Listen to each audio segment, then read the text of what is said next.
8 days remain before we, the electorate, make our choice. And tonight, the representatives of 7 parties are here to make their pitch to our audience here in Cambridge and to you at home. Welcome to the BBC Election Debate 2017.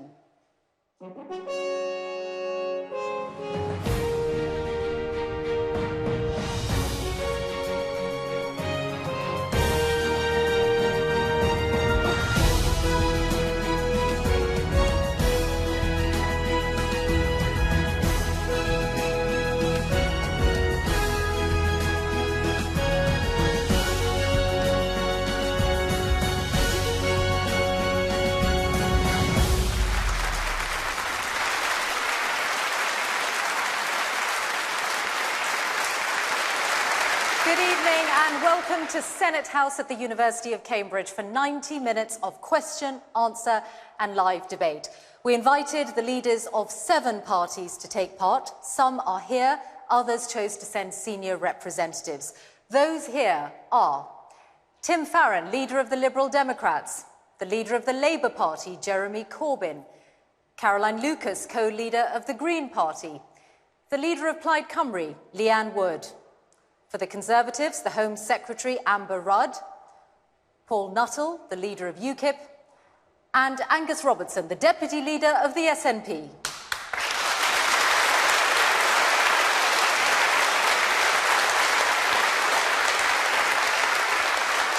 Our audience was selected by a leading opinion polling company to ensure that they are representative of the country as a whole. They support different parties. Some are undecided voters, and they are also equally split along the lines of last year's EU referendum. Half voted to leave the EU and half to remain. And if you'd like to join in the debate at home, you can do so on Twitter using the hashtag #BBCDebate. We begin with opening statements from all 7 politicians, the order of which was decided by the drawing of lots. First, it's the leader of Plaid Cymru, Leanne Wood. Theresa May called this election because she's taking you for granted. She won't turn up to these debates because her campaign of soundbites is falling apart. Unlike Theresa May, I'm not afraid to defend my policies, my principles, my values. Plaid Cymru exists to defend and build up our country. In Wales, it is Plaid Cymru that stands for fairness and equality, and everyone who chooses to call Wales home. For 100 years, Wales has voted Labour. It hasn't stopped Tory rule. Labour in Wales have their own manifesto, and they're airbrushing their leader out of their campaign. When Plaid Cymru has tried to ban 0 hours contracts and to stop the bedroom tax, Welsh Labour voted against us. It's time we stop doing what we've always done. Let's instead give Wales a voice. Give Plaid Cymru a mandate. Elect a strong team of Plaid Cymru MPs to fight for a successful future for Wales. And our next opening statement is from Caroline Lucas of the Green Party. On June the 8th, you can lay the foundations for a new kind of politics. Your vote can change everything. Imagine this. A country that leads the world in clean energy, not fracks its way to climate chaos. A country that spends its money on hospitals and schools, not nuclear bombs. A country that welcomes child refugees, not blocks them at the border. A country that's open to its neighbours, not isolated from them. A country that celebrates diversity, not fears it. A country that's friends with the good guys, not the climate criminals and the dodgy dictators. A country that cares for those with dementia, not one that taxes them. We've shown time and again, you don't need the keys to number 10 to open the door to change. On June the 8th, let's unlock that door together. Fearless Green MPs in opposition to the Tories. Independent Green MPs holding Labour's feet to the fire. Pioneering Green MPs to make our economy fit for tomorrow. We decide the future by what we do now. Vote Green on June the 8th. And the next of our opening statements is for the Conservatives from Amber Rudd. In 8 days, you have a vital choice to make about who you want to lead the country. Do you want Theresa May and her team? A team that has a plan, And it's one that doesn't duck the hard choices about living within our means, but is also a plan that will build on the success we have delivered. Success in cutting the deficit, stabilising the economy, getting more people into employment. It will build on our commitment to having a country that works for everyone. Now, there are 7 of us here tonight, and I'm sure you will hear plenty of bluff, bravado, and tempty, shiny election promises. But the only question to consider is who should be in number 10 to steer Britain to a brighter future. Jeremy Corbyn, with his money tree, wish list manifesto and no plan for Brexit, or Theresa May and her record of delivery, with her clear plan for Brexit and the strong team behind her who can make sure the country gets to that brighter future. And next, it's Jeremy Corbyn. Tonight, I am here to debate the future of our country. The question in this election is whether we want a country for the many or just a few. The state of our NHS, our children's schools, social care for older people, our young people saddled with debt, none of that is remotely strong or stable. And now the Conservatives want 5 more years of cuts to our vital public services to fund tax handouts for the wealthy few. Labour will make very different choices. There will be no tax rises for 95% of taxpayers, but we will ask those with the most to contribute a bit more so no one is held back from achieving their potential. On June the 8th, you have a choice: more cuts in services and living standards with the Conservatives, or vote Labour to transform Britain for the many, not the few. And now the UKIP leader, Paul Nuttall. UKIP will always put the interests of British people first, whether that is prioritising our NHS and social care over a bloated and ineffective foreign aid programme, or protecting those who are most at risk from wage compression because of unskilled mass immigration. UKIP will always stand up for those who have been let down and left behind by the Westminster elites. Now, a government's job, first and foremost, is to protect the public. Our police, our intelligence services, our armed forces and our border force must be given the tools and the resources they need to do their jobs effectively. But money isn't everything. Politicians must show leadership. They must, without fear or favour, ensure that our way of life, our values and our democracy is secure. I believe in our great country. I believe in British values. I believe in our way of life. And as you will see tonight, UKIP believes in Britain. The SNP opening statement from Angus Robertson. Good evening. This election is about the kind of country we want to be. Now, more than ever, Scotland needs strong SNP voices at Westminster. And SNP MPs will work with others to promote fairness across all of the UK. A vote for the SNP is a vote against Tory cuts that will harm our public services and push many more hard-working families into poverty. It's a vote for jobs and against an extreme Brexit, which will put jobs and living standards at risk. It's a vote to reinforce the right of the people of Scotland to decide their own future. We can't afford a Tory government which thinks it can do anything it likes without being held to account. And we can't give Theresa May a blank cheque to pursue any kind of Brexit, no matter the cost. In Scotland, the SNP is the only party strong enough to stand up to the Tories. So vote SNP for a strong voice for Scotland at Westminster. That voice is needed now more than ever. And for our final opening statement, the leader of the Liberal Democrats, Tim Farron. Where do you think Theresa May is tonight? Take a look out your window. She might be out there sizing up your house to pay for your social care. And why do you think she called this election? She wants 5 years as Prime Minister, and she thinks you'll give it to her, no questions asked, literally. Even if she brings in a dementia tax, sacks your kids' teachers and nicks their lunches while she's at it. We can all agree that is a rubbish offer. Look, I know we don't all agree on Brexit, but she's off to negotiate a deal for you, for me, for all of us. Imagine if it's a bad deal. I mean, dementia tax bad.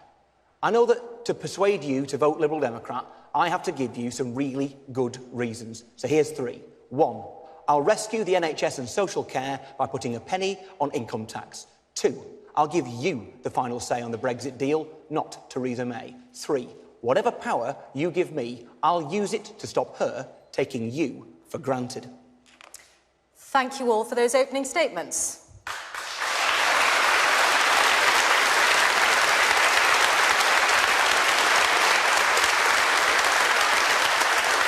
Let's go straight to our first question, and it comes from Nicola Collins.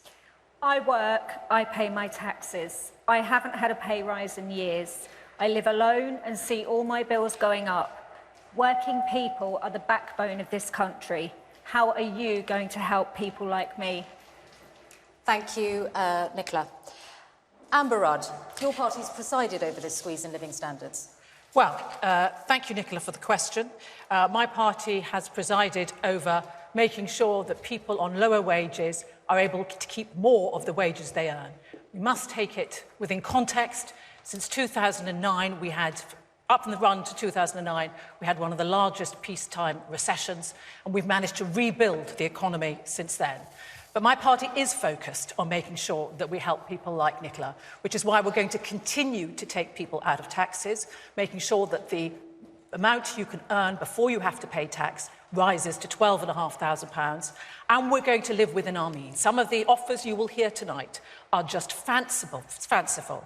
In order to have a strong economy, to support Nicola and others, we need to make sure we have that strong economy. And the way to make sure that we have it is to have a strong negotiating position as we go into leaving the European Union. You're going to hear me say that a lot tonight, because the worst outcome would be if we're not able to negotiate a strong deal with the European Union. The question is on living standards. Jeremy Corbyn. Living standards have fallen in the past 7 years under the coalition government with the Liberal Democrats and the Tories, and now under the Tory government itself. 6 million people are earning less than the living wage. 1 million are on 0 hours contracts. Public sector workers have had a pay cut of at least 14% over the past 7 years. We will lift the pay cap on the public sector. We will introduce a living wage of £10 an hour by 2020. And we won't punish workers who want to take their rights to a tribunal where they have to pay charges and fees. We will abolish that. Our determination is that those who produce the wealth of this country should benefit from the wealth of this country. What we've seen is a massive gap growing between those at work and those at the top. It's times 186 between those on the shop floor and those in the boardroom. That has to change, and we will ensure it does. Angus Robertson, how would you help working people like Nicola? Well, the first thing I would say is that governments have choices about the kind of economic policy they pursue, and the Tories, now alone in government and previously working with the Liberal Democrats, introduced austerity measures which are hitting those in society with the lowest incomes the most. And frankly, I think the time has come for that to end. And politicians can make different choices. And every SNP MP elected to Westminster will stand up for those different choices and an end to austerity. It is about choices. The Tories have chosen to support those who are wealthiest in society. We don't agree with them. We think those who have the most should pay a little bit more. And that's why we're in favour of the highest earners seeing their taxes rising from 45 to 50p. We're also, incidentally, supportive of looking at changes to the pay restraint that we've seen through these times of austerity. That's going to happen in Scotland under an SNP government. We will press the UK government to do the same in the rest of the UK. Lastly, I want to make this point. Some of those people on the lowest incomes have been massively hit by welfare cuts.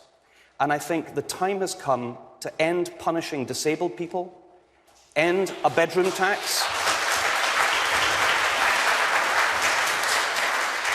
and leaving people with the lowest incomes with too little to pay for the essentials.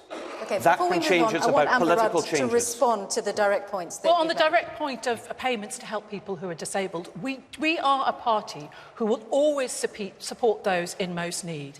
And the welfare bill for helping people on disabilities has gone up £7 billion in the past 7 years and is now at £50 billion. We will always provide that safety net where it's needed. Amber, you tried to take personal independence payments away from people with disabilities, and then you turned yourselves around in a few days on that. You're not credible on this issue. Jeremy, I know there is no extra payment you don't want to add to, no tax you don't want to rise. But the fact is we have to concentrate our resources on the people who need it most, and we have to stop thinking, as you do, that there's a magic money tree. You have to be accountable But of the money you want to spend. I'd like to bring in some of the other parties. Tim Farron, you've argued for this election being about providing a good and credible opposition. Which of these parties do you think has the right economic formula for living standards? I mean, to answer Nicola's question, I mean, economics is about people. It's not about figures. It's about people's experience and how they can afford to feed their children and look after them.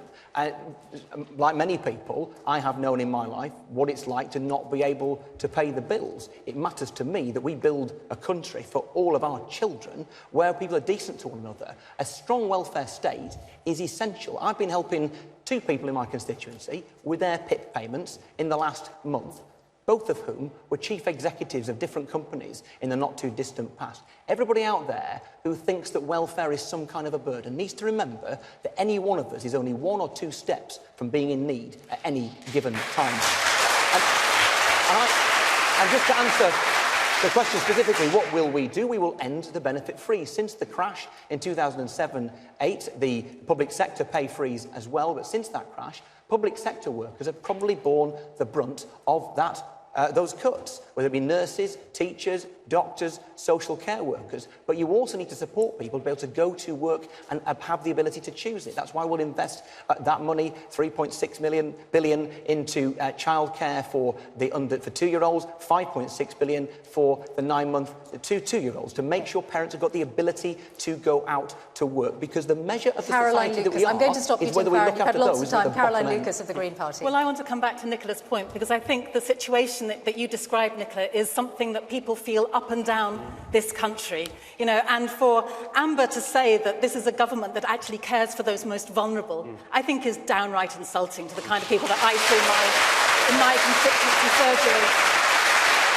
You know, I see letters from a man who can't actually get into the surgery because he hasn't got his mobility scooter and he hasn't had it for 6 weeks because the DLA payment going on to PIP has now been delayed. He is just stuck there. You know, I think there is just simply not a recognition from this government about the pain that it is inflicting on some of the most vulnerable people in our society. And it is a matter of political choices, because we are the 5th biggest economy in the world. And yet, we are a country that has 4 million children living in poverty. We are a country where 1 million food parcels were given out last year.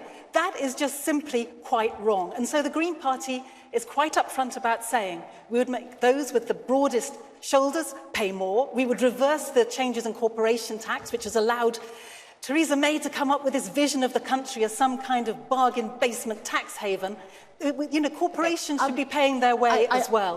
The money is there if people want to. When Theresa May became Prime Minister, she talked about the Just About managings. What happened to that? Well, I would add to the long list of criticisms that Caroline has put out before us that there are now 800,000 fewer households that have workless households in them. We have focused on making sure that people can get into work. Work doesn't pay. Nurses are going to food. Caroline, we need to have a system.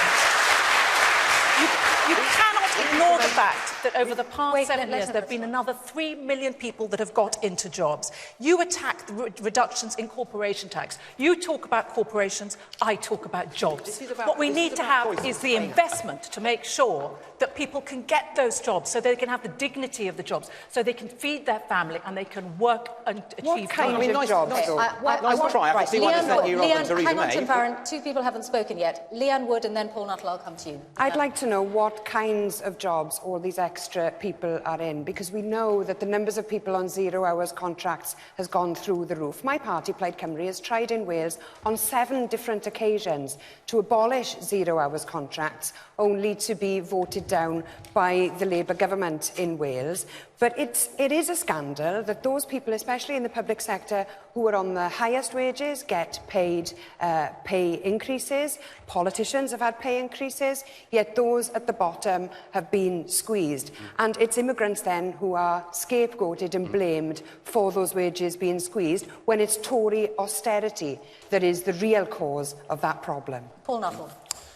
Well, wages have stagnated over the past 10 years. There's a number of reasons for that. Firstly, there was the economic crash, but secondly, we've had an oversupply of labour, and that certainly is the case in working class communities. The Bank of England have admitted that that is so. But what we need to do is we need to put more money in people's pockets. And you don't do that through the politics of jealousy or spite. What we need to do is to reduce taxation. So, for example, we propose that we would scrap VAT on fuel bills and do away with green levies, which will put £170 extra back in your pocket per annum. We would also raise the personal allowance to £13,500, again, because we believe that people know how to spend their money better than any government. And as for corporation tax, no, we want to see corporation tax reduced, not raised, because if you raise it, companies will leave this country. If they leave this country, what happens then? There's less jobs, there's less taxation. Therefore, you put people out of work. I'm sorry, they're starting the to leave because of spite Brexit and jealousy does not work. Okay. Jeremy Corbyn, I'd like you to respond, please, to the point about corporation tax, because that is a risk you're taking. Paul, that is complete nonsense, if I may say so. Raising... Our corporation tax has been consistently lowered by this government with the support of the Liberal Democrats since 2010. Yeah. What we're proposing is to put it up during the lifetime of a Parliament to 26%. Yes, but that is less... May I finish? That is less than it was in 2010. And if you put that corporation tax up, you're then in a position to deal with the crisis in social care, the crisis in our NHS, properly fund our schools, and not ask head teachers to collect from the parents to pay the teachers. And I would just say this, since Amber Rudd seems so confident that this is a country at ease with itself, have you been to a food bank? Have you seen people sleeping around our stations? Have you seen... Have you seen the level... Jeremy, I need have to you answer seen that. the I'd levels like to of answer poverty your that attack. exist I'd like to answer because your of attack. your government's Of course, conscious I have decisions been on to benefits? food banks. Jeremy, if and you the want... way to Jeremy, have people out of food banks, the way to have people not using food There's banks... two of you coming at me now. I'm not sure which I'm going to take. ...that they can You can have take me good next. jobs Represent to go Theresa to. May. No, I'm sorry, if you want to take us back to the 1970s, then, you know, it'll be bad for the economy. Look, corporation tax in Ireland is 12.5%. Jeremy Corbyn, Donald Trump... I'd like you to answer he's a got a big specific figure, point man. about the many... You made many spending commitments in your manifesto. They are going to cost a lot of money. You would also add to borrowing. How does that create the economy that enables more to be spent on working people who need it? Well, what we've had is a government for the past 7 years that has borrowed more, run up a greater deficit and cut public services at the same time and had the lowest growth rate of any industrial country. It isn't... The system they have is not working. What we're proposing is to raise corporation tax, yes, in order to make the funding commitments that I've already outlined, but it's also to establish a serious national investment bank to invest in infrastructure all around this country so we do get a sustainable, growing economy. We cannot go on giving money away to the very rich. This government's proposing another 60 billion in tax giveaways in the next 5 years. Instead, I say turn it round and invest in the future of all of our people. I'd like to first get Paul Nuttall on this, and then I'll come to you, Tim Farron. Businesses will leave this country, and if businesses leave the country, They're leaving there's less already tax. because of Brexit, Paul. They're leaving already businesses because of will... Brexit. If businesses leave, there's less tax, there's less jobs, and more people will be unemployed. That's what you'll get if you vote Labour. Tim Farron. We need to tackle Nicola's concerns by being compassionate to the individual and standing up for them, but we also have to get the big choices right. The elephant in the room. The fact is, we need to remain in the single market, or else we will not be able to afford the National Health Service, social care, or any of the support we're talking about. And if Jeremy cared about having enough money to spend on those who need it the most, to raise living standards, he would not have trooped through the lobbies with the Conservatives and UKIP to trigger Article 50 and to make Britain poorer. Amber Rudd, I'm sure there will be an opportunity to debate that, but I just have to take on some of Jeremy Corbyn's fantasy economics. I mean, he has this monetary wish list in his manifesto. It's very easy to think about how you spend money. It's much harder to think about how you raise money. And his proposals don't add up. It's though he thinks it's some sort of game, a game of Monopoly, perhaps, where you ask the banker for the red money to buy the electrics, the green money to buy the railways, and the yellow money to buy the gasworks. Well, it's not like that, Jeremy. Well, this is people's hard-earned money, and we will protect that. We won't roll the dice. $15 billion Thank you for all your responses to this particular question. It is time for us to move on to our second question of the evening, and this one is from Ghulam Nabi Adam. Hello. Once we have left the EU, How would your party ensure we have the workers and the skills we need to make the UK a success? Thank you. How would we have the workers and skills we need to make the UK a success after Brexit? Paul Nuttall.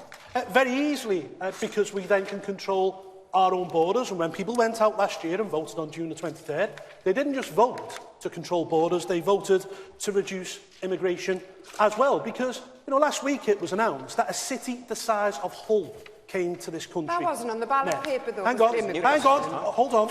A city the size of Hull came to this country net. That's going to be a Birmingham over a 5-year period. It's unsustainable. What we need to do is we need to reduce immigration, and we do it by having an Australian points-based system. So if you've got the skills that this country needs, yes, please come here and work. But beyond that, we have to get the population under control, because if we carry on the road we're on, we'll have a population of 80 million by the middle of this century. Now, you just think what will happen. There'll have to be a huge school building programme. There'll have to be new hospitals, new motorways, a new rail network, new houses. We're already having to build a house every 7 minutes simply to keep up with the numbers of people coming to this country. Okay, we reduce immigration, have a points-based system, it will be good for the economy and it will be good for social. Can I just take cohesion. I've made a lie. Last week, he needs to be picked up on that lie. A middle-aged Asian man on his way home from work was abused and called racist names and called a terrorist. He had just finished 50 hours saving lives after the Manchester bomb. He was a doctor. And that is what happens when you demonise immigrants. Absolutely. That is what happens when the language... And so, does immigration cause pressures that need to be met? Do we need to invest more in infrastructure to make sure we invest the taxes that immigrants pay to make sure that we provide for everybody? Of course, yes. Do we need, as I'm afraid the Prime Minister has done for the last 7 years, first as Home Secretary and then Prime Minister, set completely balmy, bogus targets that she fails to meet every single year? No, we don't. What we need is an immigration policy that is good for Britain, good for our businesses, good for our farmers, good for tourism, good for our health service, a wise immigration policy, good for Britain, not a Conservative immigration policy written to appease UKIP. Tim, Paul Nuttall, I'd like to get Amber Rudd to respond. Immigration is an important part of building our country, strengthening our economy and supplying the additional support that we need to our schools. But we have to make sure we have an immigration policy that we can control. We have said, the Conservative Party and the government, that we will continue to reduce those numbers. And as we leave the European Union, we'll have more chance to do that and to be able to decide who comes to this country. But be in no doubt, we will always have an immigration policy that, although it continues to reduce, will attract the brightest and the best, and will make sure that people can come here to support our economy and develop businesses here. Jeremy Corbyn, you were talking about immigration today, and you said you would make no false promises about cutting it. Does that mean you will make no promises at all on cutting immigration? What will happen on leaving the European Union is that we cease to be members of the single market, and therefore free movement ends. What we're saying is that every EU national that is resident in this country must be given permanent rights of residence here and not blocked for it by this government. And secondly, that we would ask, as we've already done in opposition, that all European governments do the same for British nationals that are living there. And that we recognise the massive contribution made by people to this country who've come from all over the world, as well as from Europe, to our health service, our education, our industries, our universities and our science. If both of the things you said are a different point from the one I put to you, which is, would you make any promise on cutting immigration? What I would say is we will have a fair and managed migration system that is based on the needs of this country and the rights of family reunion. What is fair? Fair is where you bring people in when they've got jobs to come to, or it's necessary for them to be working here, or we need them to assist in the economy. That is fair, but it's also important... So immigration will go up, Jeremy? It's also important that we maintain the links of universities with universities across Europe. This government, under Theresa May, sent vans around Brent telling people to go home, has refused to allow refugee children in. I think we need to... Leanne Wood,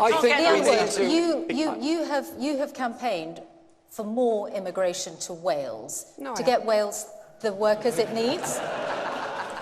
In your manifesto, Did you not say that, that you wanted a visa system for Wales so that you can attract the workers you need, which means that you don't feel Wales has the workers it needs at the moment? We want to maintain our economy. We want to make sure that so you need more workers. You need more workers from outside Wales. Well, correct? we're quite happy with the ones we've got.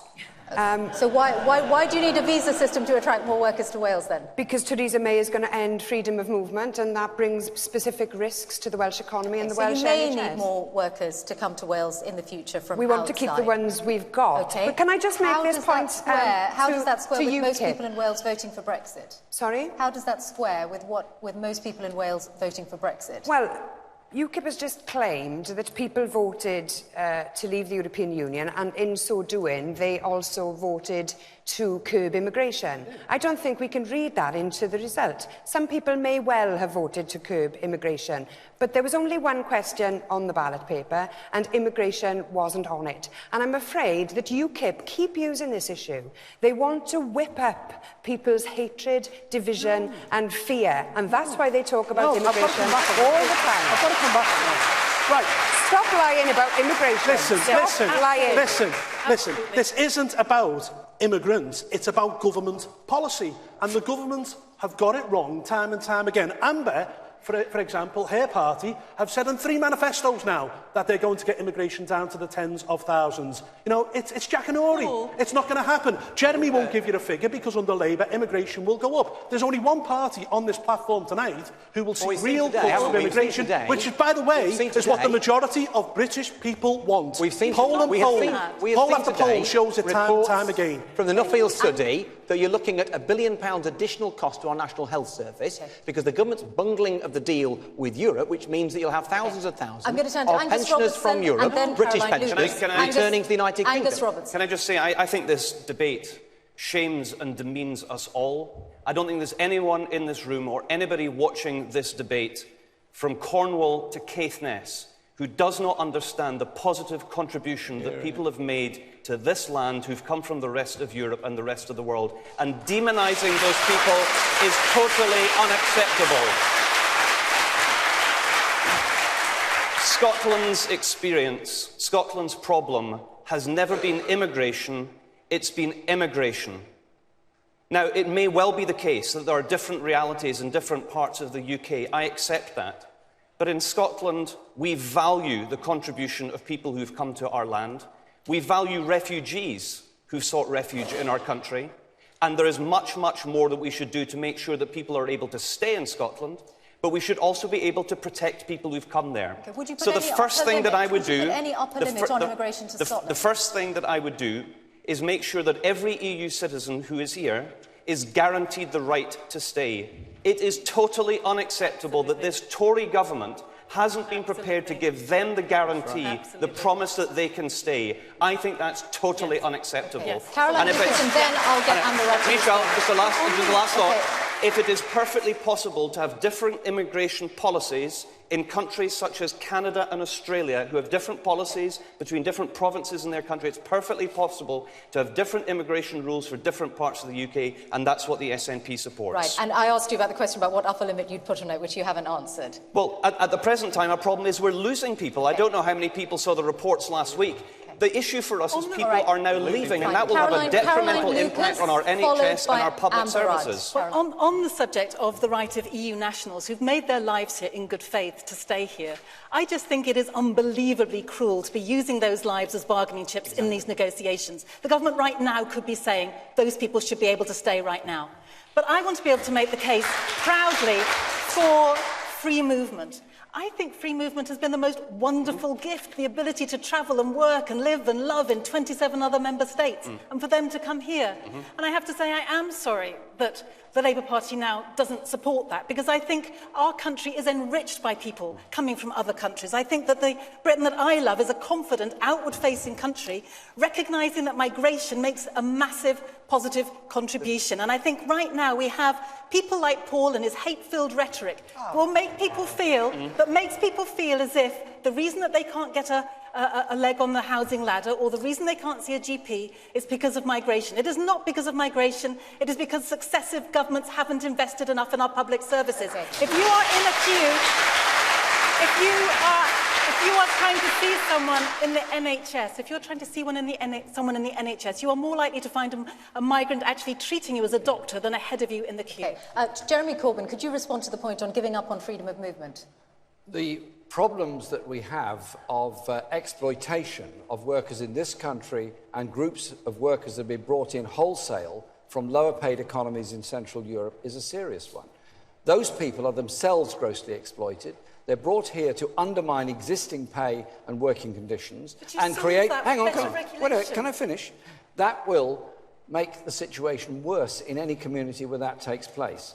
I was demanding that we have a proper regulation whilst we were still members of the European Union before the referendum. That whole strategy has to stop. There has to be a managed migration that isn't designed to undermine working conditions in this country. We are now seeing the Labour Party, and a lot of people make a great deal of money out of the poverty of those people. For years, I am astonished that the Labour Party is now aping UKIP in using the same arguments about immigration. No. The single European market really matters to all of us right across the UK. Did you not notice there was a referendum? People really matters too. Why don't you stand up to the Tories and say, we want to remain within the single European market because it matters to jobs of people from Britain and the rest of Europe who live in the UK. What we're negotiating... Speak louder than words. And what we have is lots of rhetoric around here about helping, for example, those EU nationals who live here, who raise their children here, who work in universities like this, who serve in our hospitals. But when it came to the vote in the House of Commons, the Labour Party did not show up. In the Lords, they instruct their people to vote against the Liberal Democrat amendment, which would have guaranteed that right to remain for EU citizens. Okay. It is a stain on our nation. We have not allowed them to remain. Amber-Rod, can you respond specifically to the point that you're using those people, the EU citizens here, as bargaining chips? Well, absolutely untrue. What we're concerned about are the 4 million. So there's 3 million here, and there's 1 million UK citizens in the rest of the European Union. We need to make sure that we get a deal to protect all their rights. But as all this squabbling was going on, I was thinking about June the 9th, and I was thinking about the different leaders who've had discussions about so-called progressive alliance. And I was thinking how chaotic it would be if they all got together, formed a coalition, and tried to run a government and tried to do coalition, a negotiation Tory UKIP coalition with the European Union. Can I tell you what's chaotic? This is What is chaotic? You're at it again. What is chaotic with you? What is chaotic? What is chaotic, Amber, is you and UKIP arm in arm. It is a sickening prospect. And you stood on a platform just about a year ago saying that you thought that Britain would be safer, stronger and better off in the EU. You did. Now, were you wrong then or are you wrong now? Because we can't trust you on this. You are now hitching your wagon to UKIP. You said you wouldn't trust Boris Johnson to drive you home. What I'm consistent about, Caroline, is accepting the result of a referendum. I know that for Angus, there's no referendum result he will accept. Everyone seems to be wrong to him. But the fact is, we had this debate last year. There has been a result, and I want to make sure that we get the right result, and under Theresa May, we will negotiate. Why is she here to defend it herself? Why is she here? Why is she not here to defend it herself? Particular question. Thank you all very much indeed. It's time to bring in our next question. And this one comes from Rhiannon Buckley. Hi. All the parties have promised more money for our public services. Where is that money coming from, and how can we trust that your plans will add up? Thank you. Promises of money for our public services. Where does the money come from? How can we trust your plans add up? Caroline Lucas. Well, the first thing to say is that we would stop spending money on things that we simply don't think is a good use of money. And Trident nuclear weapons would come pretty close to the top of that list. So we would scrap nuclear weapons. That would give us around 130 billion minimum over the next 30 years. We wouldn't be building HS2. We wouldn't be going ahead giving massive subsidies to Hinkley Nuclear Power Station. So first of all, the thing you do is to stop wasting money. And then you have a principle that says that those people who have more money, who have the broadest shoulders, should be giving more into our system. So essentially what we need to be doing is to be levying things like a wealth tax, looking at issues around, as I said before, corporation tax. I think it's wrong that we're going for this bargain basement tax haven. I think we should be going for a country where corporations pay their tax. But the bottom line is that this country is not a poor country. The money is in the wrong hands. There is vast inequality in this country. And if we were to sort that problem out, then we would have a much better chance of ensuring that public services are properly paid for. Take the NHS, for example. We put far less into the NHS than most other countries of a similar GDP, the similar wealth. We don't put that money in our public services, and therefore we don't have the world-class public services that we demand. The Greens are really clear that for us, public services should be in public hands, they should be not having the private sector in them, and they should be properly resourced. Thank you, Caroline Lucas. I'm going to turn to Amber Rudd. The question is about trusting the plans, and in your manifesto, there was a notable absence of costings. Well, I would say, in answer to that question, judge us on our record. On our record, we have cut... We have cut the deficit. We have cut the deficit. We've reduced taxes for the lowest paid, and we've made sure that we've continued to invest in the NHS, 1.7 trillion which is getting another £8 £8 billion a year by the end of this Parliament. But the only way we can have that money to invest in our public services, and we know the importance of our public services, our schools, our hospitals, is to make sure that we have a strong economy, which does sometimes mean making difficult choices, those sort of choices that no other party here is prepared to face up to. We have to make sure that we control our spending so we have that strong economy. But the sure way to bust our economy, to lead to danger, is to have false negotiations with the EU, to have the sort of leader like Jeremy Corbyn, supported perhaps by the people here, who would create just confusion when trying to deal with the 27 different states. Say that. Jeremy Corbyn. I'm very clear that we will negotiate tariff-free trade access to European markets so that our manufacturing industry jobs are defended and supported, and we have a growing economy as a result of that. We have made a number of very clear spending commitments in our manifesto. They're set out here in a spending plan. They're also set out in the manifesto itself. The government, the Conservative government, has made a lot of choices. We know what those choices are. Our schools are underfunded, our hospitals are overcrowded, our students are saddled with debt, there's a growing housing crisis. And at every single turn, their answer is to further reduce corporation tax and further reduce tax for the very wealthiest in our society. Are you sure? I'll give you an example. I just want to ask, are you sure that your plans add up? I mean, it was only yesterday you couldn't remember the cost of one of your policies. I'm absolutely sure that they add up. Absolutely clearly about this. For example, if we want to remove university tuition fees, and we do, so our students are not saddled with debt, and restore maintenance grants so that all children, whatever their background, have a chance of going to university, that will cost £11 billion. I think that is money well spent. I think that is the kind of investment this country needs. Do you think Why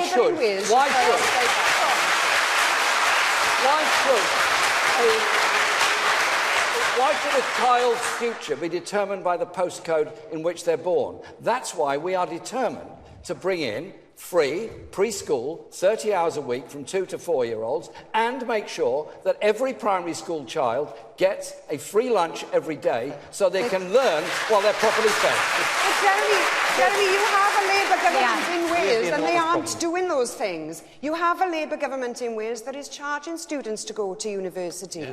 Why are you saying this here when you have an example of a Labour government in Wales not doing that? And a UK government policy. So Labour's different in UK and different in Wales? It's going to be a UK policy, and it will mean that the money is made available there by increasing tax, not for the first 95% of the population, but the other 5% to ensure the funds are there. Because I am fed up with... Can I finish? I'm absolutely fed up with the idea that so many children growing up in poorer households and poorer communities don't get the same chances as others to get to university and get on in life. They lose, and we all lose, because we lose those skilled, brilliant people that want to contribute to our community. Angus Robertson, your manifesto also included major spending promises, an extra £180 billion for public services, UK-wide. Yep, it's actually 128 billion. The different sources are rescheduling the UK's finances in 10 billion, that's 118 billion, and 10 billion in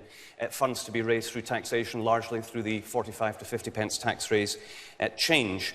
I'm just interested by Jeremy, following SNP policy on tuition fees. I'd like to congratulate you, Jeremy. It's a shame your party north of the border has opposed the SNP so regularly on things. But can I bring up a really serious issue, which I think has been the biggest so far in the campaign?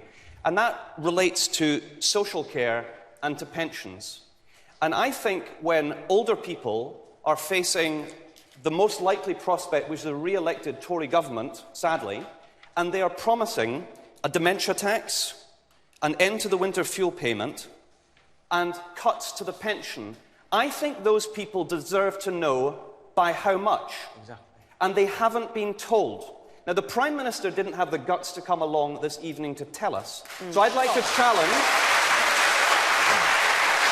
I would like to challenge Amber Rudd. Your leader didn't come either, Amber Rudd to tell us the answer to that question now, because they must have costed it. They must know how much money that will bring in. Please tell the pensioners of this country how much they will have to pay to fund Tory austerity. How much? OK, don't give up on me quite yet, Angus. It's only Please, halfway answer the through question. the debate. Please answer Theresa the question. May not be here, but I hope to make a good fist of setting out the Conservative Party policy. Please answer the question. We've made a clear decision to make sure that we protect the poorest in our society, which means that the pensioners will be protected, that winter fuel payment won't be paid to millionaires. What's happening to the triple lock? It'll be focused. But so where will the level be put then? Where will the level be put? Under a Labour government, the pensioners saw a rise in their pensions of 85p in 1 year.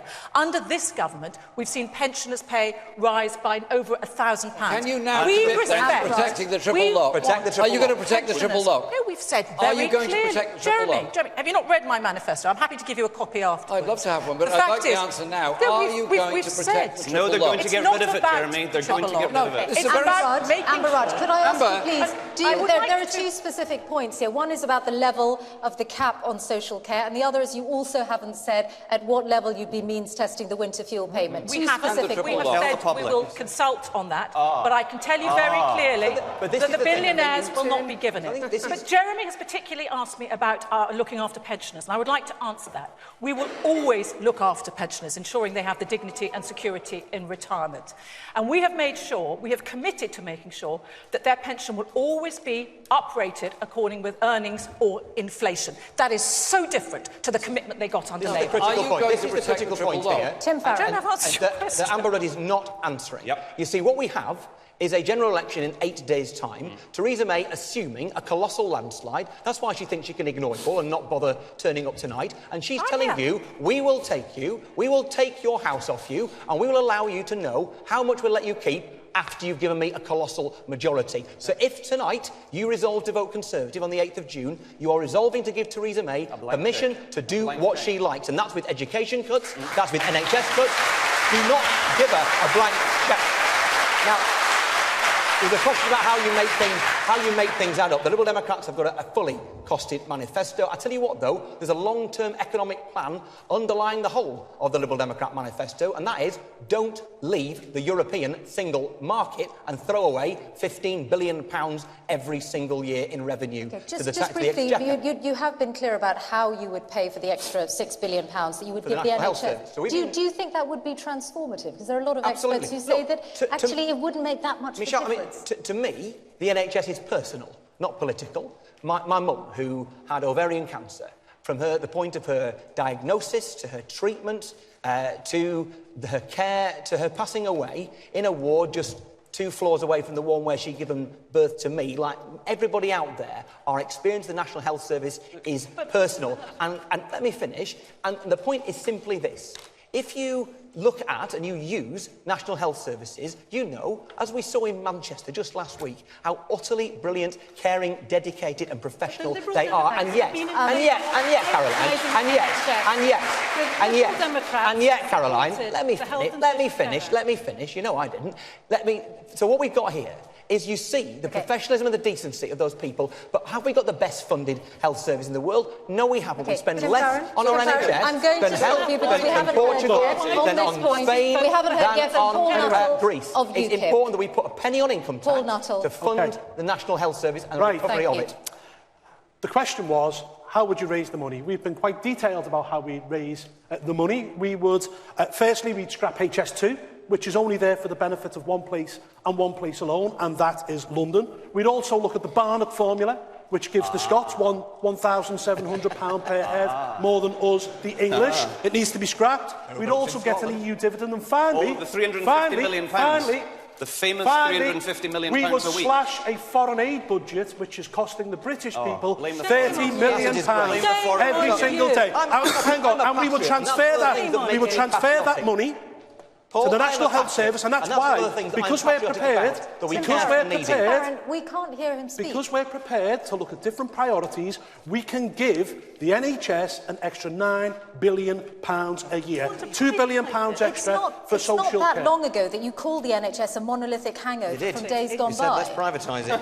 You want to privatise it? When did you change your mind? And in the areas of procurement, I think I was right. I think the NHS could do better. However, what I will say is we're going into this and the last general election with a clear commitment to keep the NHS in public hands and put £9 billion extra in. And that's taking money from a foreign aid budget, as I say, which is costing us at the present moment in time £13 billion every single year. Thank you all for your responses to that question. Just a reminder that if you want to have your say on tonight's debate, you can join the conversation on social media using the hashtag BBC Debate. We still have time for more questions from our audience here in Cambridge, and we can go to the next of those questions now, and it comes from David Mansfield. Good evening. What are your priorities for making Britain a safer country and the world a safer place? Thank you. What are your priorities for making Britain a safer country and the world a safer place? Angus Robertson. Well, the first thing is, I imagine at the forefront of your minds, and I'm sure I speak for all of my colleagues here, at the forefront of all of our minds are all of the families who suffered the devastation to their loved ones and relatives with the attack on Manchester. What happened there was a horror, and sadly it's happening far too often, both here and round about the world. So I think the first thing that we need to do is that we do need to take safety and security seriously. We need to invest in the police, not cut them as has been the case in England. In Scotland, we've managed to maintain police numbers, so that's my first step. Let's make sure we back the police, give the resources that they need, back our intelligence services who do a tremendous job. There's been some discussion, has there not, about the link between UK foreign policy and becoming perhaps a terrorist threat, and I think that's a dangerous link to draw. However, I would say this. I think we are right to question our intervention in different parts of the world, in Afghanistan, in Iraq, in Libya. And the lesson I draw from that is not that it is wrong sometimes to intervene. We agreed that helping people in Libya was a good thing. But what was wrong was spending 13 times more bombing that country than helping to rebuild it, and leaving areas of the world with ungoverned spaces is where terrorism and extremism thrives. So we need to do everything that we can to counter extremist thought, give the police and security service the tools that they require. So not cutting the police would be a first step that I would take from Scotland's experience. And I think we want to be very cautious about how we intervene internationally. And if we're going to do it, we have to think long and hard about how we make sure that those places remain stable and safe for years to come. Jeremy Corbyn, you have talked about our foreign interventions and our safety here at home. What happened in Manchester was unbelievably abominable in every way. Innocent lives were taken of mainly young women out enjoying themselves. I want to live in a country that protects the right of people to go out and enjoy themselves at any town or any city in this country. The consequences of that are appalling for those families, and I hope those that are perpetrated this act are all discovered and brought to book. But there's also a question we have to ask about the number of police officers. Under Amber Rudd's time in the Home Secretary and Theresa May before that, 20,000 police officers have lost their jobs. There are fewer police officers around than there were 7 years ago, and those cuts are going to continue. I think it's important that we restore that. What I also think, if I may say so, is the point that Angus was alluding to about terror threats and other threats to our security. There are terrorist threats, obviously. There are also cyber attacks threats, as the National Health Service discovered. It's also important that we recognise that leaving large spaces of, for example, Libya, ungoverned, leaves an opportunity for those who wish to do harm to an awful lot of people, a space in which to develop to do that harm. If you intervene somewhere, the consequences go on for a very long time. And I think we have to think it through. But I'm not saying... Without the police cuts, are you saying the attack in Manchester wouldn't have happened? No, I'm absolutely not saying that. The attack in Manchester happened because somebody decided that they wanted to go and kill a large number of people for some perverted belief in their minds. They have to be dealt with, and those people that were under threat have to be protected. What I'm also saying is, though, it would be extremely unwise for any government to ignore, any government anywhere in the world, to ignore what is happening in Libya, where large areas are left ungoverned and very dangerous forces are arising there. What we need to do is recognise the human rights and justice of people all around the world and be prepared to support them, not just go in and bomb and do nothing about it afterwards, which is what happened in Libya. You've said just quick point of fact before I turn to Amber Rudd. Diane Abbott has talked about 10,000 more police officers. You're saying 20,000. No, I said 20,000 have been cut by the Conservative government. Right, so you would bring we back would put 10. 10,000 more on. What I would also want to add, and I think said it's important, is the response of people in this country to what happened in Manchester. I was in Manchester straight after the event took place, and Tim was there as well, and Amber. The most amazing sense of community unity came together. They were not going to allow that individual who killed those people to divide our communities. They were going to be united in response to it. Thank you. And it's a really important question, because the first job of any government is to keep its citizens safe and secure. But I'm going to level with you. Since 2014, we have been at the threat level of severe, which means an attack is highly likely. As Home Secretary for the past year, I've seen the evidence. I've seen the warrants crossing my desk. I spend about 2 hours a day looking at them, seeing the real damage that some of these terrorists want to do us. The way we try to stop them is by supporting our security services and our counter-terrorism police. The best way to try and intervene in those plots is to make sure that they are well funded, and we've increased their budgets significantly since 2015, and we hope to further on. Okay, what about the ordinary police, though? How do the cuts in police numbers make us safer? No, but the fact is, there were reductions in police budget because we had to make changes in order to live within our means after 2010. But the police responded incredibly well. Crime has fallen by a third between 2010 and 2015, and we've protected the police budget going forward.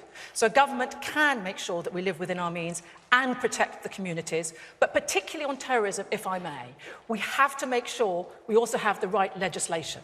And I am shocked that Jeremy Corbyn, just in 2011, boasted that he had opposed every piece of anti-terror legislation in his 30 years in office. And I really think he must be held accountable for that, because I find it chilling. Can I just remind you that in 2005, Theresa May voted against the anti-terrorist legislation at that time.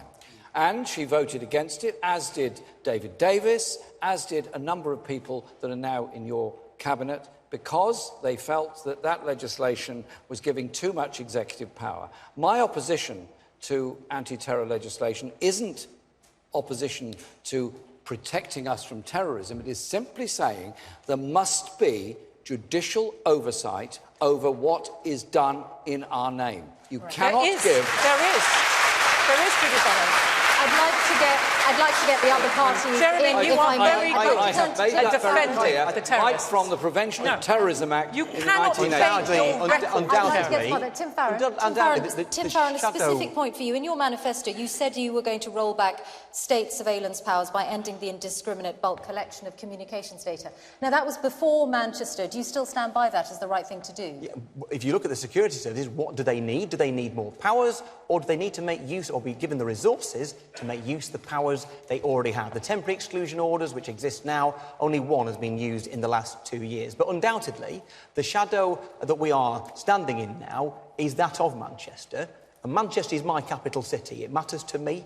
As Jeremy said, I was there the night afterwards. All 4 of my kids knew people who were in Manchester that night. And it just reminds you of how safe our police and our security services keep us, the countless times that those kinds of outrages had been prevented. So to answer the question, how do you deal with it? How do you tackle that terrorism? Well, we will give an additional £300 million to police to make sure that we deal with the community policing that is so necessary. We will also ensure that we restart engagement with communities where terrorism can be fostered, so you get on the inside to prevent it and nip it in the bud. But there is undoubtedly an international angle to this too.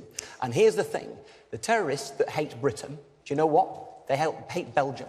They hate France. They hate Germany. They hate our way of life. They hate everything that we stand for. And just as we in Manchester stood together against terrorism, and across Britain we stand together against terrorism, so we must stand together with our neighbours, not just in this continent, around the world, with shared values to fight it. And that will mean diplomacy. That will mean all sorts of things, but sometimes it will take real, serious action. Sometimes it might even mean military action. You have to do the tough thing to defeat the terrorists. Paul Nuttall. Well, it's quite clear that the war in Iraq and the bombing of Libya was fundamentally wrong, because all we were doing is we were removing, yes, evil dictators, but it was quite clear that what was going to come next was going to be even worse. But that isn't... Our foreign policy isn't an excuse for what went on in Manchester, and what politicians need to do is at least have the courage to name what it is. It's Islamist extremism. OK? It's Islamist extremism. But nobody sees... Let him have his. Tim, you've just had a diatribe, so, you know, let's... Let's crack on. It's your turn for a diatribe. It's Islamist extremism. Nobody seems to have the courage to say what it is. How we solve it? Well, we put 20,000 police officers back on the beat, 4,000 more on the border force. We tighten our borders, 7,000 new prison officers, because radicalisation is rife within our prisons. And I must say, I can't believe that we've allowed 350 jihadis to return to our country from Libya and Syria. I'm sorry, if you go out and fight or support Islamic State, you should have your passport revoked and you should never be allowed back into this country. Now, what we've also got to do is look at radicalisation within our own mosques. And I will say, Amber, I think you need to look at Saudi and Qatari funding of mosques in this country. And finally, we need to get the Muslim community itself to sign up to the PREVENT programme. Only 1 out of 8 referrals to PREVENT come from within the Muslim community. We have to rebuild trust and confidence in PREVENT. You know, Paul, that the murderer last Monday was reported 5 separate occasions by the Muslim community. They want our safety as much as anybody else. Caroline Lucas. Well, thank you to David for the question, and it's an incredibly important question. And let me be very clear to begin with that people who commit the kind of atrocities like the one in Manchester are barbaric, and what they stand for is evil. But the best form of defence against attacks like that is intelligence-led policing and community engagement. And the kind of response we've just heard from Paul, which seems to suggest that the violence in Manchester was somehow representative of Islam, I think is completely outrageous. There is no more representative of Islam than the murderer of Joe Cox was representative of the wider British public. So listen, I'm deeply concerned about the police cuts we've already talked about, and it's interesting that the Police Federation warned that those police cuts could be very dangerous. But I also think it's right that we review our interventions overseas. I think it's a disservice to democracy to pretend there's no link and to close down the debate. The former head of MI5 herself has said that the invasion of Iraq exacerbated the terror threat to the UK and was, in her words, highly significant in terms of homegrown extremists. But what I want to say actually is something to Amber, because we can't solve all the world's problems, but we can at least stop adding to them. And my question is this, really, that why is Britain the second biggest arms dealer in the world? Why are we selling to 22 of the 30 countries on the government's own human rights watch list? Why did we make 10 times more in arms sales to Saudi Arabia than we gave to Yemen in aid? Amber I genuinely wonder how you sleep at night knowing I those will make figures. no apology for being a government that wants to defend this country. We will make sure that our defence budget is well funded. We will do that by having a strong economy. You were selling arms to We Saudi have to Arabia. make sure that we can do that by having a strong industry. Arms sales to Saudi Arabia cannot be justified on the grounds of this being good for industry. No, this is absolutely leading to many Saudi has the right. Leanne Wood. There does need to be some reviewing going on. We need to look at foreign policy. We need to look at the PREVENT strategy. It is a fact that policing has been cut by 20%, including when Theresa May was in the Home Office, and it's a question of priorities. We should be investing in police and other public services. Those are the people running into the dangerous situation when everyone else is running away. And that point's been repeatedly made. When you say we should look at what we're doing, what would you do differently in terms of tackling extremism? Well, I think in terms of the cuts to public services, that's had an impact. If you just take one small example, youth work. When you had a well-funded youth service, there were youth workers available to challenge the ideology of young people if it was going in the wrong. Are you saying austerity has made us less safe?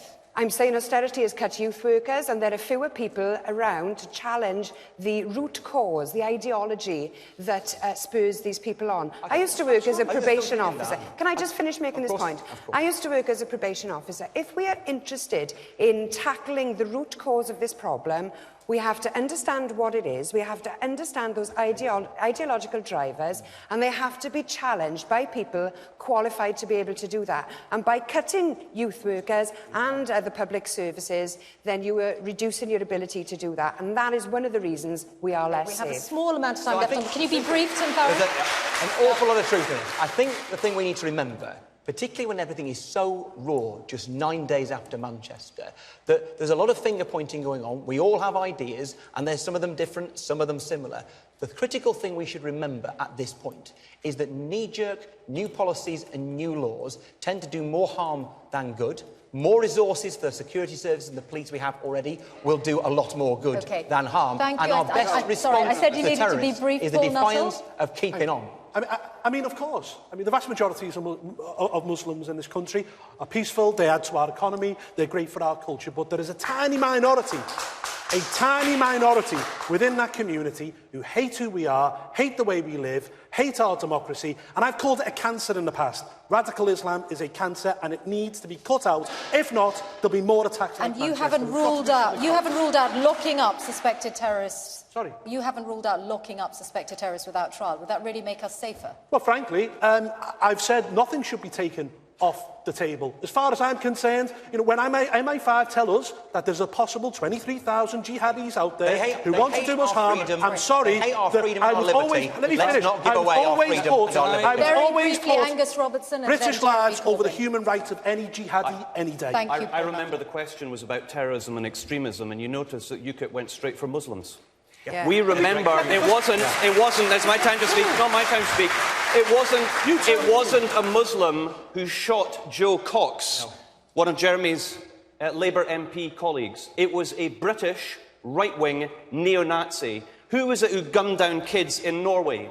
It was a Norwegian white racist neo-Nazi. There are all kinds of threats, and we need to combat all kinds of. Jeremy Corbyn. The response to the people of Manchester was absolutely magnificent. All communities of all faiths came together. And I utterly deplore the language that Paul Nuttall uses and the subliminal attack the whole time on people of Muslim faith in what you say. You invited Hamas. You invited Hamas to the House of Commons and called them your friends. Paul, if I may just complete a sentence. Thank you. To the House of Commons. I think we have to recognise we live in a multi-faith, multicultural society. An attack on any religion is totally unacceptable, and we should recognise that we should bring people together and have much stronger communities as a result. Particular question. Thank you all. Our next question comes from Rebecca Green. President Trump is pulling out of the Paris Climate Change Agreement. How will the panellists deal with that? Thank you. How would the panellists deal with President Trump wanting to pull out of the Paris Climate Change Agreement? I'm going to ask everyone to deal with this briefly so we can get one more question in before 9 o'clock. Tim Farron. Right, we'll talk about Brexit being a huge threat or whatever you think. There's nothing bigger as a threat to our country, to our children's future, than the threat of climate change. You worried about immigration? You see the mass movement of people as our land is desiccated and deluged by that climate change. So the reality is simply this. If it is simply for hair shirt muesli-eating Guardian readers to solve climate change. It ain't going to solve the problem. We're all stuffed. So let's do something that will actually make a difference. And that means a nationwide, indeed a planet-wide, concerted effort to build the future that we need. So for Britain, what can we do? We can make ourselves energy self-sufficient in renewable energy. 95% of the supply chain of energy in this country, of wind, tidal and marine and coastal energy, is British-made. Why not rebuild our economy whilst guaranteeing our children's future? Thank you. Caroline Lucas. Well, I just want to thank that so much for that question, because the Green Party has been trying to get climate change onto this election campaign agenda for the past 6 weeks. It has been impossible, so thank you so much for that. It is a vital question. It is the greatest threat that we face. And I think, first of all, in terms of what we do to President Trump, I'm trying to think of a polite answer, but I think essentially what we need to do actually is ignore him, because the economics behind renewables is already such that we know that renewables are going to be cheaper than the fossil fuels that they already replace. So that revolution is already happening. But what we need to do in this country is an awful lot more than is being done by this government or indeed previous ones. First of all, we need to leave 2/3 of all known fossil fuels in the ground if we're to have any hope of avoiding catastrophic climate change. That means a massive investment in renewable energy efficiency. Amber Rudd, of course, was the Energy Secretary for a while, but under her, we did not see the kind of transition we urgently need to see if we're serious about climate change. So we do need to see keeping fossil fuels in the ground, not giving fossil fuel subsidies. We need to see no fracking, not the kind of fracking that is being planned all around the country under this government. We also need to see an end to massive airport I'm going to stop you, Caroline Lucas, because there's lots more to say. I want to turn to Paul Nuttall. Well, President Trump is doing what he set out to do. I mean, he is the leader of the free world, whether we like it or not. He said during his election campaign that he would withdraw from the Paris Agreement. What he's doing is he's looking at India and he's looking at China, who've got huge coal-fired power power station building programs, which are taking place at this present moment in time. He's doing the right thing, then?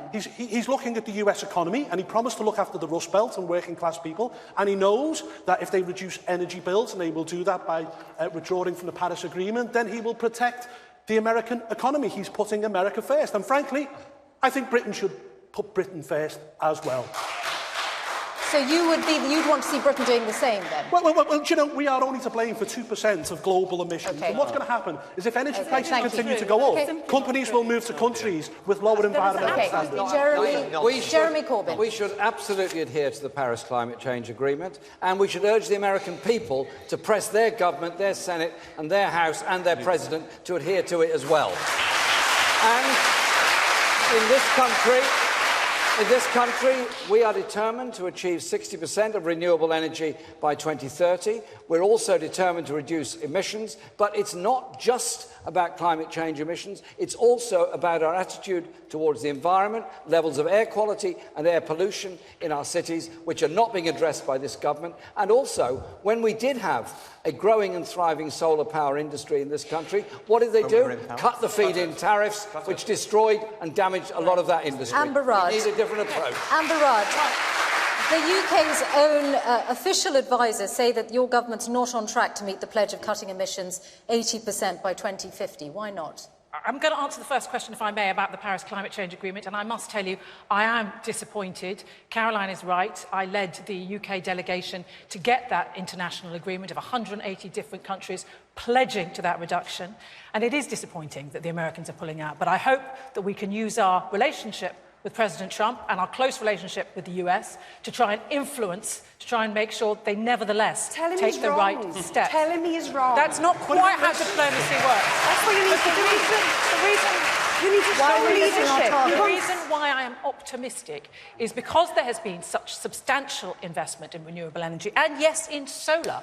It is increasingly doesn't need a subsidy. So because of that investment, it makes good economic sense as well as good renewable energy. What about air pollution? What about air pollution? This is Can we take the court over air pollution? What about air pollution? This is terrible leadership on the part of Donald Trump. It's also appalling leadership on behalf of the Prime Minister, who can't even be bothered to come here and answer these questions for herself today. But it's no surprise either. He was very clear during his election campaign what it was he would be about in terms of climate change, and he is sticking to his line. But he is wrong, and the world needs to tell him he is wrong. It's bad business. It's bad business. Angus Robertson. So, to answer the question, I'm more than disappointed. I'm appalled that President Trump has walked away from a global approach to one of the biggest challenges that we face at home and abroad. And what he's done is what many of us fear he's going to do in a number of different ways. He's walking away from having a multilateral approach, working together with other countries to deal with serious problems. And that's why, if the UK had a special relationship with the United States, and we remember, of course, the first trip that was made by Theresa May was to see a climate change denier, namely Donald Trump, what kind of influence was used by the Prime Minister then to make sure that he didn't go forward with this disastrous step? Poor leadership. Absolutely nothing. This is a government that has got rid of the climate change responsibility at the cabinet table. It is absolutely appalling. So what we need to do is we need to do everything that we can at home. I'm delighted that more than 50% of all electricity generated in Scotland is now through renewables. We would have loved to have gone ahead with carbon capture and storage until Amber and our colleagues scrapped it. So there's much more that can be done. So the Prime Minister and her government need to take climate change seriously in a way that they haven't done in recent years. And we need to impress on all of our international colleagues that we need to work together and get this global challenge sorted. Thank you for all the responses to that particular question. And it's time now for our last question of the evening, and it comes from Neil Plucknett. In what way does your leadership have the talent and the character required to take this country forward into the future?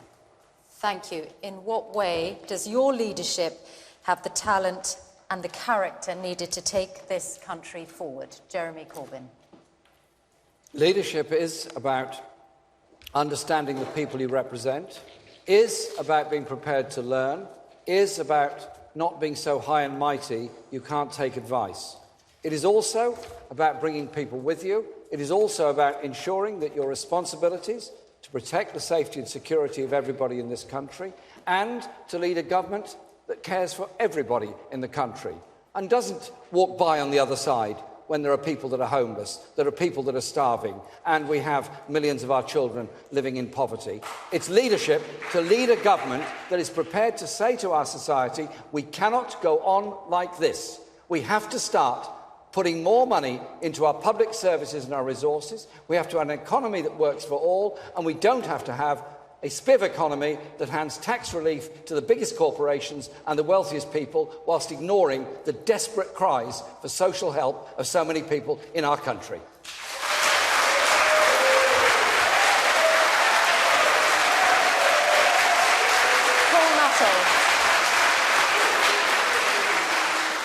Paul Nuttall, your leadership. Well, I've never changed my stance, pretty much, on anything. I don't flip-flop. I've always been, for example, a Brexiteer. And look, you know, back when I joined UKIP, you don't join UKIP for a career. You join it because you've got principles. And our principle was simply this. We wanted to get our country out of the European Union, and we were very successful on June the 23rd last year. Now, what we've got to do is we've got to ensure that we get the Brexit that people voted for. A Brexit whereby we control our own borders and cut immigration. We get full control of our waters back and our fisheries. We take full control of our laws and bring them back to Westminster. We leave the ECJ and indeed the ECHR. We're free to sign our own trade deals all over the globe, and we're out of the single market. And most importantly, we pay no divorce bill to the European Union, because since we've been members, since 1973, we've paid £183 billion net in membership fee alone. I'd be strong enough going into these negotiations. I just hope the Prime Minister is as strong. Would you refuse to pay your dues if you were going through a real divorce? Then? Sorry? Would you refuse to pay your dues if you were going through a real divorce? Well, look, listen, we have given...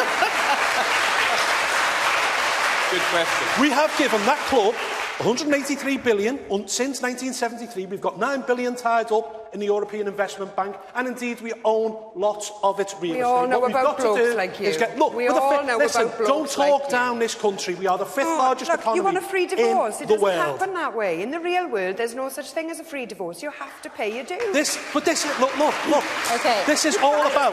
Listen, Listen, this is all about trade, and we have a huge trading deficit with the EU. They need us more than we need them. For God's sake, let's be confident about ourselves.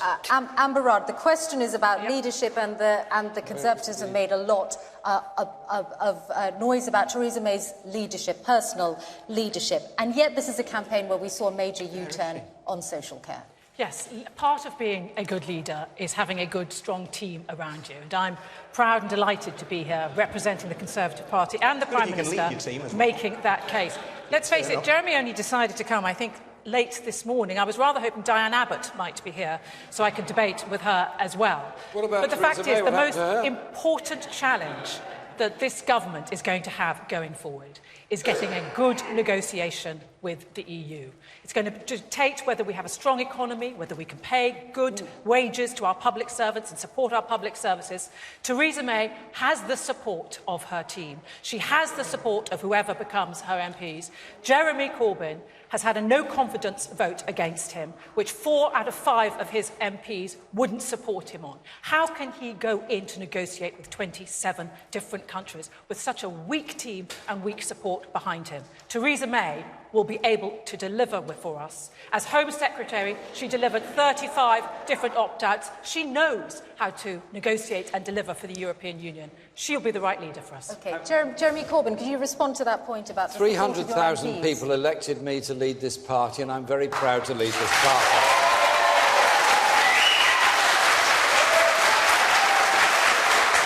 Caroline Lucas. I think the first rule of leadership is to show up. You don't call a general election. You don't call a general election and say it's the most important election in her lifetime and then not even be bothered to come and debate the issues at stake. Now, I feel quite unique here tonight as a co-leader, and I'm proud that the Green Party pioneers new ways of doing things. We want to see job sharing in all kinds of aspects of our lives because we believe that 2 heads are often better than 1, and so I'm very happy to be there with my co-leader, Jonathan Bartley. But what leadership is about, it is about listening. It is about recognising that all of us have leadership qualities. And in particular, I think it's about trusting the public. And on that issue, I do not understand why this government will not allow the people to have the final say on the EU referendum. Why can we not have a ratification referendum when we see the final deal of what Theresa May or whoever it is brings back from Brussels? Why can we not trust the British people to have that final say? If they like what they see, that's great. But if they don't, the way to have another look at that is by voting Green, because we will say on that ballot paper that you should have the right to remain in the EU if that's what you choose when you see the small print. Because since this referendum was called, we have Caroline seen Lucas, so many lies told. I'm going to turn and to that's why Tim we should have Farron. another look at it, and the British What are your public should do qualities it. of leadership? Well, good leaders don't run away from a debate, and Theresa May undoubtedly should be here. Without a shout, whatever we've discussed this evening, her absence is undoubtedly the shadow that hangs over this election. How dare you call a general election, then run away from the debate?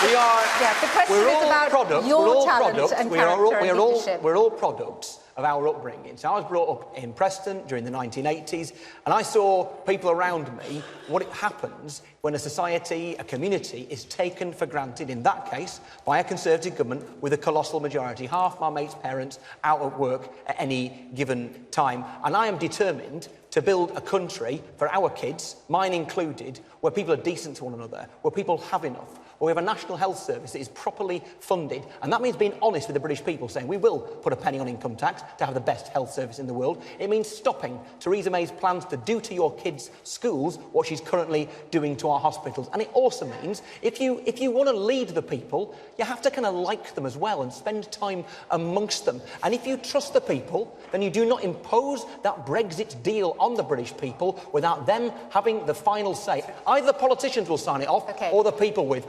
I trust the people. Okay, I just want to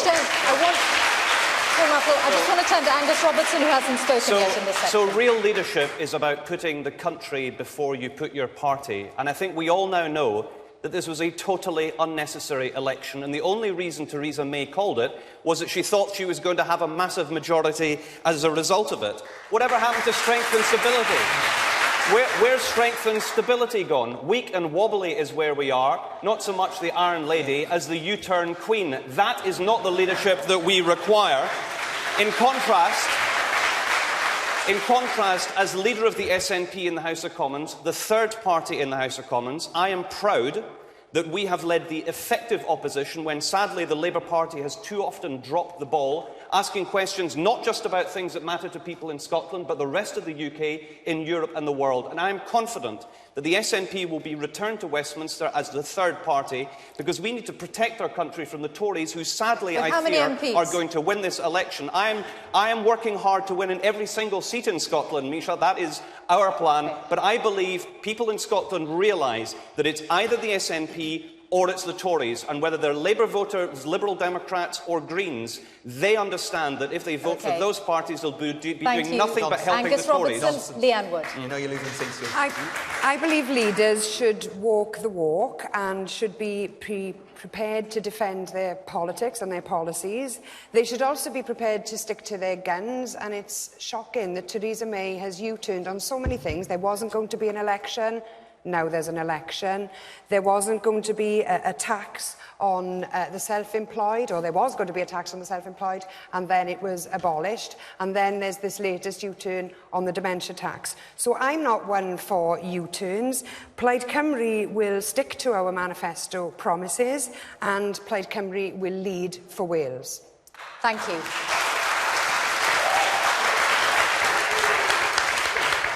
Thank you to all our speakers for their responses to that final question.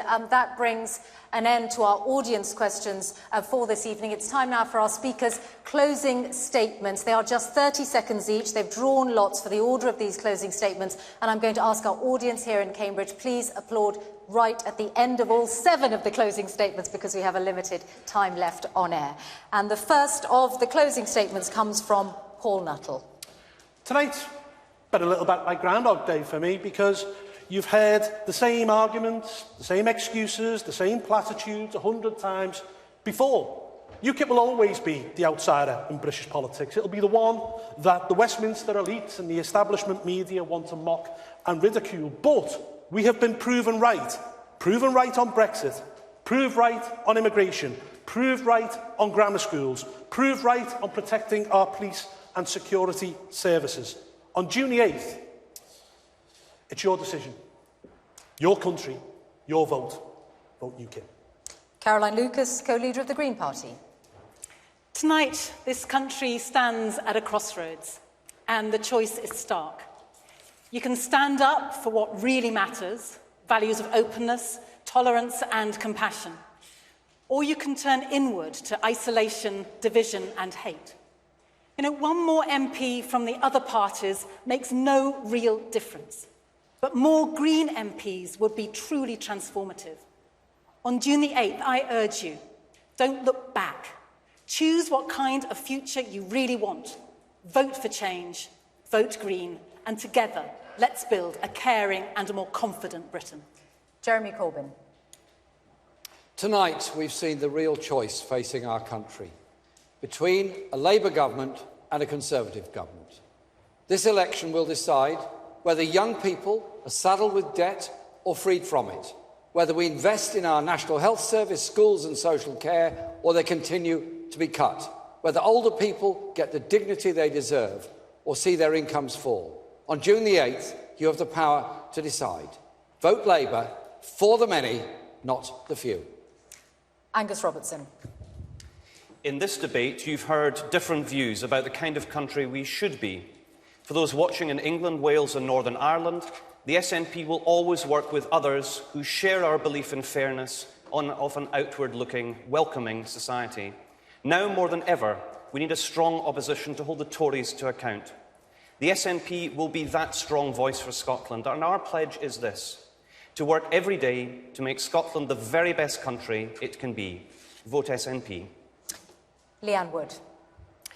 Tonight you've heard that Plaid Cymru is the only party putting Wales on the agenda during this election. But our MPs will play their part for the whole of the UK.